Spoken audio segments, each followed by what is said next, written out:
দেশের প্রায় ৮০ কোটি মানুষকে মোদিজি রেশনের চাল ডাল আটা দিচ্ছেন, কিন্তু পশ্চিমবাংলার মানুষ ডাল পাচ্ছেন না। সেই ডাল কে খেয়েছে? যে জেলে আছে জ্যোতিপ্রিয় মল্লিক। আপনার আমার ডাল খেয়েছে বলে জেলের ভাত খেতে হচ্ছে। জানি না তাকে ডাল দিচ্ছে না শুধুই ভাত দিচ্ছে। গোপীবল্লভপুরে দলের সদস্য সংগ্রহ অভিযানে এসে এভাবেই রাজ্যের প্রাক্তন খাদ্যমন্ত্রী জ্যোতিপ্রিয় মল্লিককে নিশানা করলেন বিজেপি নেতা তথা প্রাক্তন সাংসদ দিলীপ ঘোষ।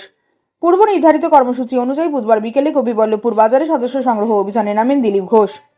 দলের গোপীবল্লভপুর এক মণ্ডল কমিটির নেতাকর্মীদের নিয়ে দোকানে দোকানে সদস্য সংগ্রহের পাশাপাশি মঞ্চে বক্তব্য রাখার সময় মিসড কলের মাধ্যমে বিজেপির সদস্য পদ গ্রহণের পদ্ধতি ব্যাখ্যা করেন। সঙ্গে একাধিক বিষয় রাজ্য সরকারকে নিশানা করেন। বলেন, মোদী প্রধানমন্ত্রী হওয়ার পর দেশের প্রায় ২০ কোটি লোককে দরিদ্র সীমার উপরে নিয়ে এসেছেন। কারণ তারা গরিব নয়, তাদের বাড়ি হয়েছে, শৌচাগার হয়েছে, তারা বাড়িতে বসে বসে রেশন পাচ্ছে। মোদী দেশের প্রায় ৮০ কোটি মানুষকে চাল ডাল আটা দিচ্ছেন, কিন্তু পশ্চিমবাংলার মানুষ ডাল পাচ্ছে না। সেই ডাল কে খেয়েছে? যে জেলে আছে জ্যোতিপ্রিয় মল্লিক। আপনার আমার ডাল খেয়েছে বলে জেলের ভাত খেতে হচ্ছে। জানি না তাকে ডাল দিচ্ছে না খালি ভাত দিচ্ছে। কিন্তু পশ্চিমবাংলার মানুষ ডাল পাচ্ছে না। সেই ডাল কে খেয়েছে? যে জেলে আছে জ্যোতিপ্রিয় মল্লিক। ডাল আপনার আমার ডাল খেয়েছে বলে জেলের ভাত খেতে হচ্ছে। জানি না তাকে ডাল দিচ্ছে কিনা, শুধু ভাত দিচ্ছে।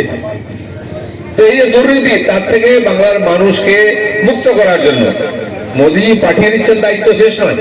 মোদীজি টাকা পাঠিয়েছেন প্রত্যেক বাড়িতে পাক্কা শৌচালয় বানাবার জন্য। কার বাড়িতে হয়েছে? ৭৫ লক্ষ লোকের নামে টাকা পাঠিয়েছেন বাড়ি তৈরি করার জন্য। কজন পেয়েছে? প্রত্যেক বুথে ৫০-৬০ জনের বাড়ি হওয়া উচিত, আপনি খুঁজে পাবেন না। প্রত্যেকের বাড়িতে গ্যাস এসে গেছে। প্রত্যেকের বাড়ির সামনে খাওয়ার জলের জন্য কল, শুদ্ধ পানীয় জল হিসাবে কমসে কম একজনের জন্য প্রতিদিন ৭০ লিটার শুদ্ধ জল আপনার কলে আসবে বাড়ি, প্রত্যেকের বাড়িতে। অন্যের বাড়ির সামনে জল আনতে যাওয়ার দরকার নেই, এখন তো গ্রামেই নেই। তার জন্য ৪ বছর ধরে টাকা পড়ে আছে, সুদ খাচ্ছে টিএমসি সরকার। একবার নির্বাচন হলে মাটি ঘোরে, পরের বার পাইপ বসায়, জল আর আসে না।